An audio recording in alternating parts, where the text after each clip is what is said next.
खबरों की शुरुआत करते हैं आज की बड़ी खबर के साथ। बिहार में एक बार फिर महागठबंधन की हुकूमत बन गई है। नीतीश कुमार ने 8वीं बार वजीर आला के ओहदे का हल्फ लिया। तेजस्वी यादव ने भी नायब वजीर आला के तौर पर ओहदे और राजदारी का हल्फ लिया। हल्फ बर्दारी के बाद नीतीश कुमार और तेजस्वी यादव ने गले मिलकर एक दूसरे को मुबारकबाद पेश की।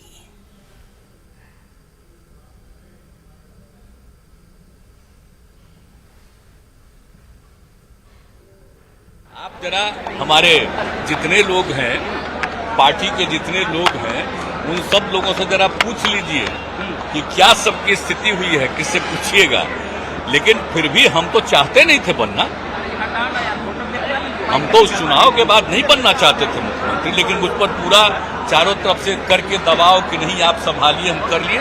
लेकिन बाद के दिनों में जो कुछ भी हो रहा था आप देख रहे थे ना, और पिछले 1.5-2 महीने से हम किससे बात कर रहे हैं आप लोगों से, क्या क्या किया गया है।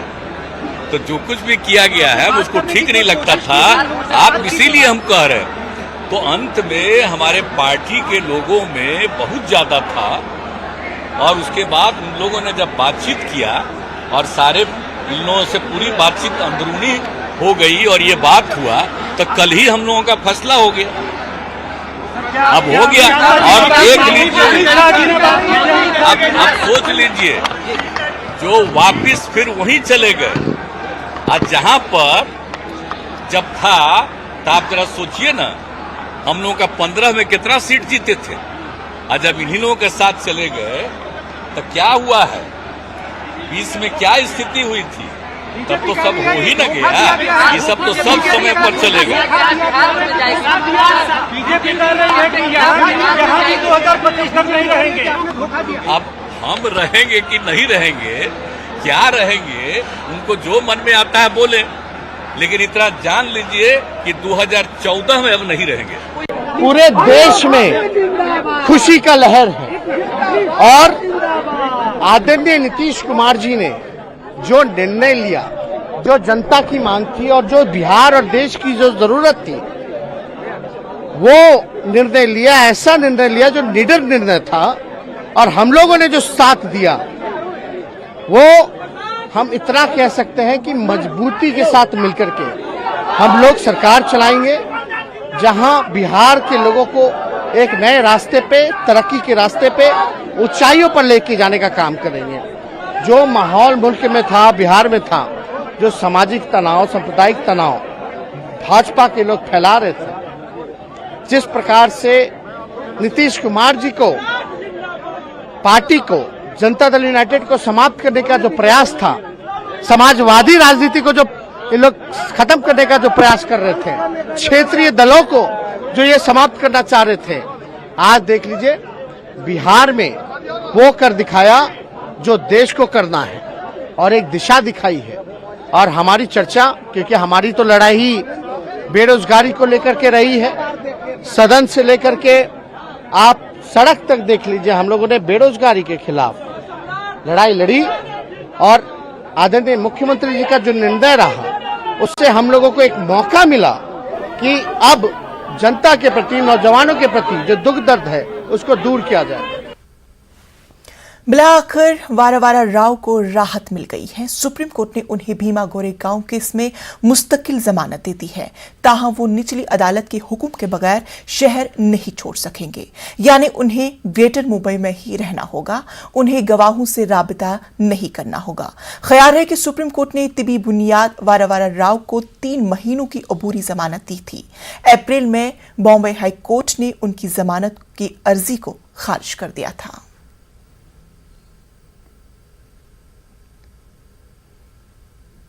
अकाली दल लीडर और पंजाब के साबिक काबीना वजीर बिक्रम सिंह मजीठिया को अदालत से राहत मिल गई है। एनडीपीएस एक्ट के तहत पटियाला जेल में बंद मजीठिया को अब पंजाब और हरियाणा हाई कोर्ट ने जमानत दे दी है।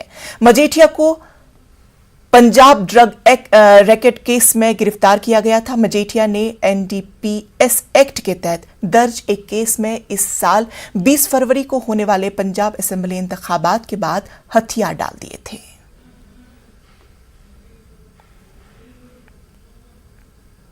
हंदवाड़ा में बीजेपी के जिला सदर अब्दुल रहमान लोन और नायब सदर जावेद कुरैशी की क़यादत में एक तिरंगा रैली का इनेकाद किया गया। कारकुनान की खासी तादाद ने तिरंगा रैली में शिरकत की। एक खुसूसी तकरीब का भी इनेकाद किया गया। तकरीब में रंगारंग तमद्दुनी प्रोग्राम पेश करने के साथ साथ देशभक्ति के गीत भी गाए गए। जावेद कुरैशी का कहना है कि हम इस तिरंगे के लिए अपनी जान निछावर कर देंगे। उन्होंने कहा कि तिरंगा और हिंदुस्तान हमारे दिल में बसता है।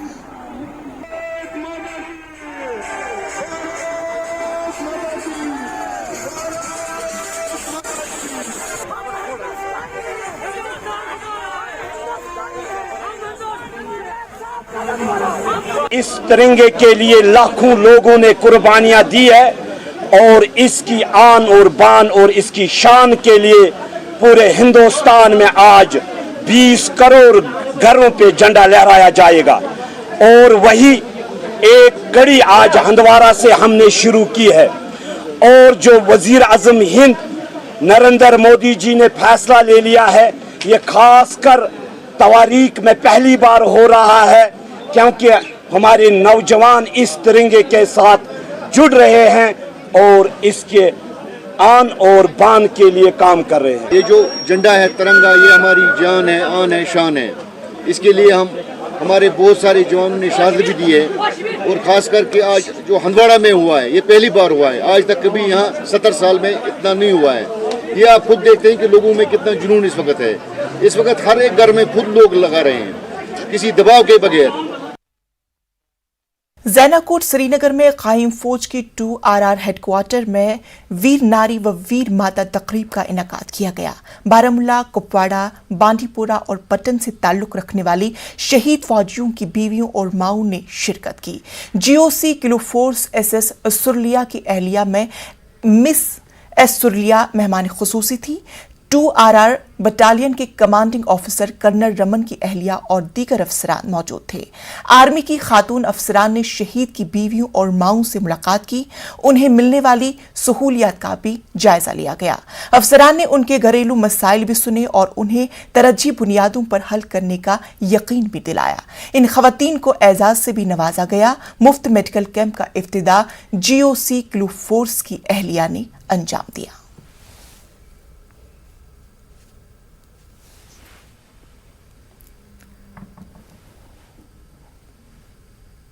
शुक्रगुजार आर्मी हंद विज बुलावान याद कर वो गो मे पे जान बहुत कारगिल वार मे खानदार गुमा 99 मज कारगिलस मज शहीद। कह आमदनी अमे पेंशन वर कह आमदनी मे गया तुम करो मालूम ते। यहाँ पे बाकी में इन लोगों ने काफ़ी हम लोगों को हेल्प किया और ख्याल भी रखते और बहुत बढ़िया है। हमें साल में या महीना में 2-3 महीने के बाद हमें इधर बुलाते हैं, सबको इकट्ठे करते हैं, सबको इज्जत देते, पूछते हैं दुख तकलीफ हर चीज़ पूछते हैं। इसलिए था ताकि हम इनकी प्रॉब्लम्स जान पाएँ, हम ये जान पाए कि इन्हें किसी तरह की कोई भी तकलीफ़ चाहे वो पैसों से लेकर हो, घर से लेकर हो, अपने बच्चों से लेकर हो, अगर इन्हें किसी भी तरह की कोई तकलीफ़ है तो उसे हम किस तरह से आपस में सुलझा सकते हैं।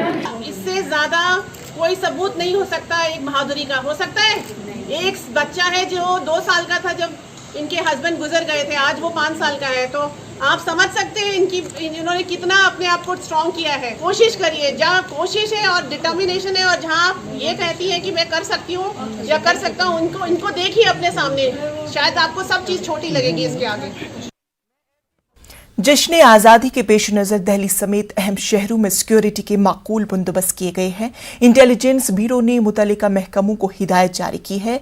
दिल्ली पुलिस अलर्ट हो गई है। भीड़ भाड़ वाले इलाकों में सिक्योरिटी बढ़ा दी गई है। गाड़ियों की तलाशी जारी है।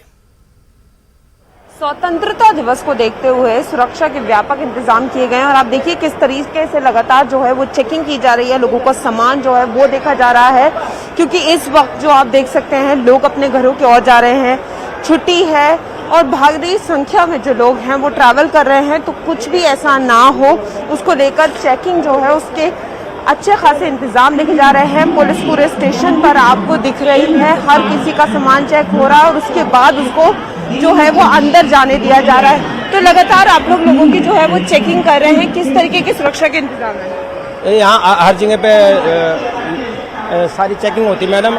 हम बैगेज वगैरह चेक करते हैं कि किसमें कोई सस्पिशियस कोई चीज़ तो नहीं है इसके अंदर। दिल्ली के वजीर आला मीडिया से खिताब करें, सीधा रुख करते हैं। करता है कि नहीं करता है, लेकिन माँ को फिर बात बेटे की तरफ देखना पड़ता है। बेटा देता है तो बेचारी कुछ करती है, बेटा नहीं देता तो अपना मन महसूस के बैठ जाती है।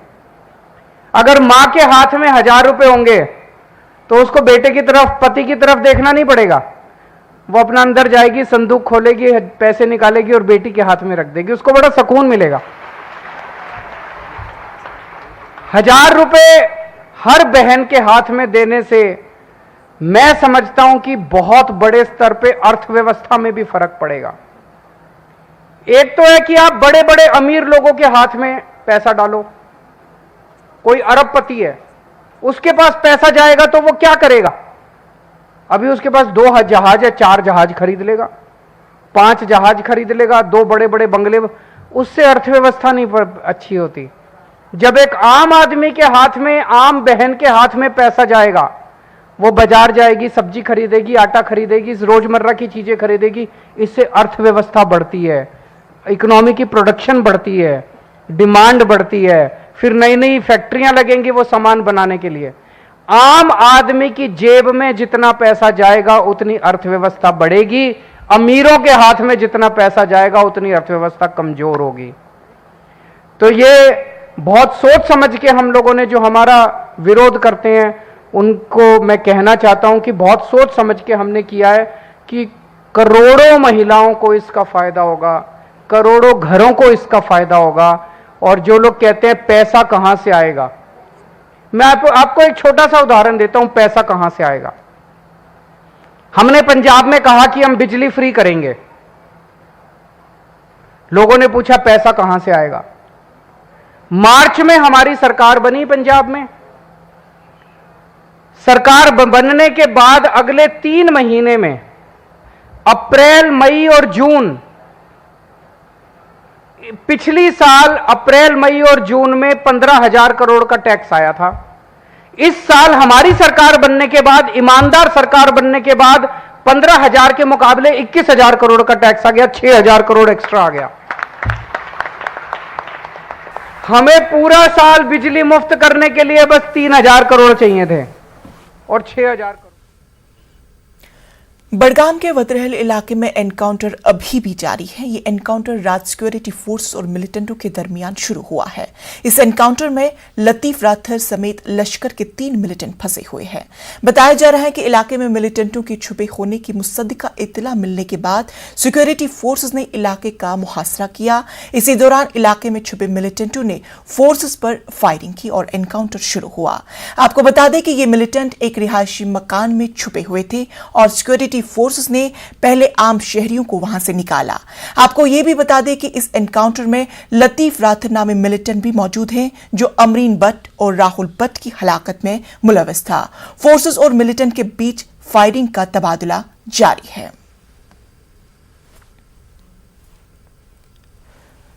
पूरी तफसीलात हम हासिल करेंगे अपने नुमाइंदे जो बराए रास्त हमारे साथ जुड़ चुके हैं, आबिद हुसैन। आबिद, आपसे जानना चाहेंगे कि इस वक्त एनकाउंटर की क्या कुछ सूरत हाल?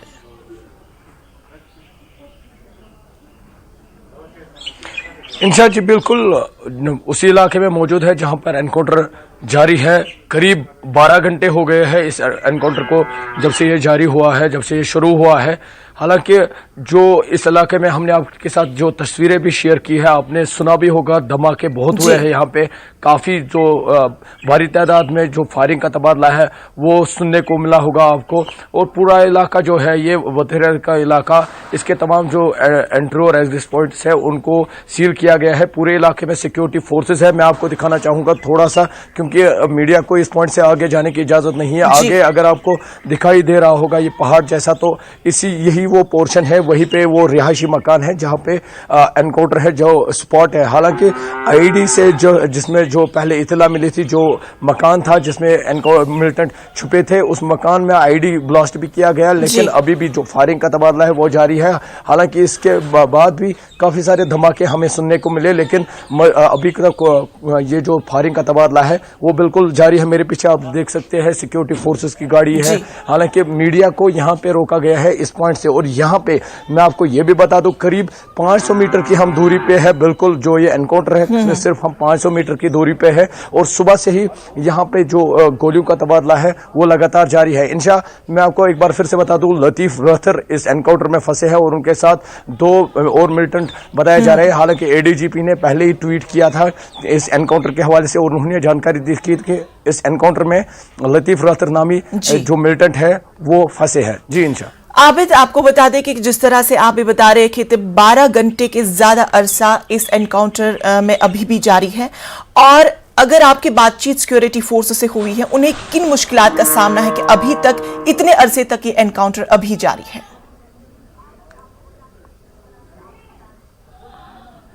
इंशा, मैं आपको हालात बता दूं, जहां पर एनकाउंटर है वहां पर एग्जैक्ट रोड नहीं है, प्रॉपर रोड नहीं है। हालांकि सिक्योरिटी फोर्सेस ने सुबह लाई थी मशीनरी वहां पर रोड बनाने की, लेकिन जो ये जगह है जो हम तक मालूमात पहुंच रही है, ये बिल्कुल एक इसके आस इर्द गिर्द पहाड़ जैसे है और ये बिल्कुल एक खाई जैसे है, वहां पे ये मकान है और आगे इसके कंक्रीट बंड भी एक है। तो फोर्सेस के लिए काफी मुश्किल इसलिए भी है कि उनको डायरेक्ट वहां तक गाड़ी नहीं जाती है।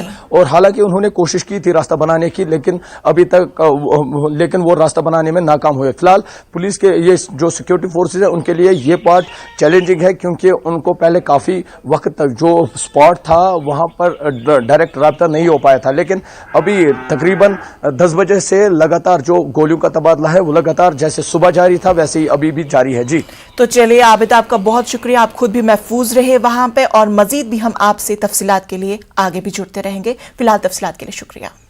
तो नाजरीन, इस वक्त की बड़ी खबर आपको बता दें, नुपुर शर्मा को सुप्रीम कोर्ट से राहत मिल गई है।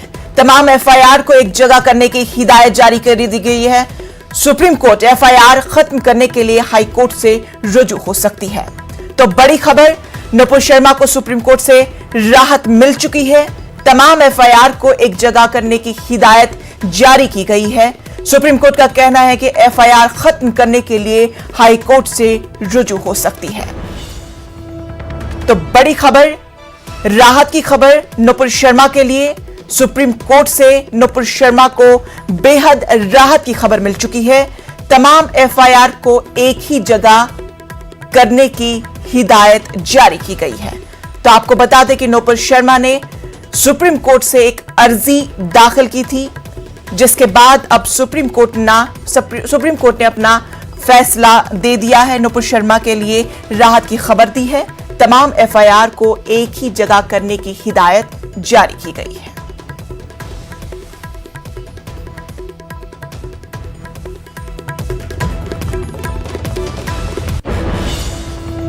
जेडीयू मीडिया से खिताब कर रहे हैं, सीधा रुख करते हैं। संजय जायसवाल जी को प्रवचन दे रहे हैं, विश्वासघात बता रहे हैं। अरे विश्वासघात तो आप करते हैं, विश्वासघाती आप हैं। गठबंधन धर्म का पालन आप नहीं करते हैं। तो इसलिए ये सब बात साफ रिकॉर्ड पर आ जाना चाहिए कि वो गलत है। और नीतीश कुमार जी ने जो फैसला लिया है वो अपनी पार्टी के नेताओं के, पार्टी के कार्यकर्ताओं के की भावना के अनुरूप उन्होंने यह फैसला लिया। इसलिए इसके अलावा आपको अगर कुछ पूछना हो,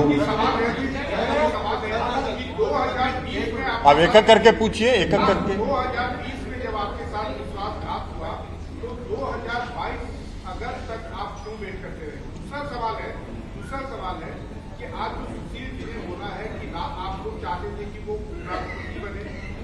तीसरा एक मेरा सवाल है कि क्या आपने कुछ विधायकों को तोड़ने की भी कोई साजिश की? और एक अंतिम सवाल है कि आपको इनकम टैक्स, सीबीआई इन सब का गर्व नहीं है क्या? देखिए, पहला सवाल आपका क्या था? 2022 तक क्यों वेट किए? इसलिए कि नीतीश कुमार जी का स्वभाव, और मनीष जी आप भी नीतीश कुमार जी को बहुत नजदीक से जानते हैं, नीतीश कुमार जी का स्वभाव है कि किसी चीज को जब तक बर्दाश्त करने की उनकी क्षमता होती है तब तक वो बर्दाश्त करते हैं। और अब खबर मध्य प्रदेश से, जहां वक्फ बोर्ड इंतखाब एक मौमा बनकर रह गया है। हाईकोर्ट के अहकाम के बाद 4 साल बाद होने वाला इंतखाब का मामला फिर हाईकोर्ट की दहलीज पर पहुंच गया है। इस बार रिटायरिंग अफसर की ही बदउनवानियों का निशाना बनाते हुए रतलाम के यहिया खान के जरिए जबलपुर हाईकोर्ट में अर्जी दाखिल की गई है। अर्जी गुजार का जवाब है कि रिटायरिंग अफसर जो रिटायर्ड अफसर है और जिसके जरिए वक्फ बोर्ड में की गई बदउनवानियों का मामला कई एजेंसियों की जांच के दायरे में है, इसके जरिए वक्फ बोर्ड इंतखाब को मुतासिर किया जा सकता है। अदालत ने समाअत के लिए मामले को 128 नंबर पर दर्ज किया है।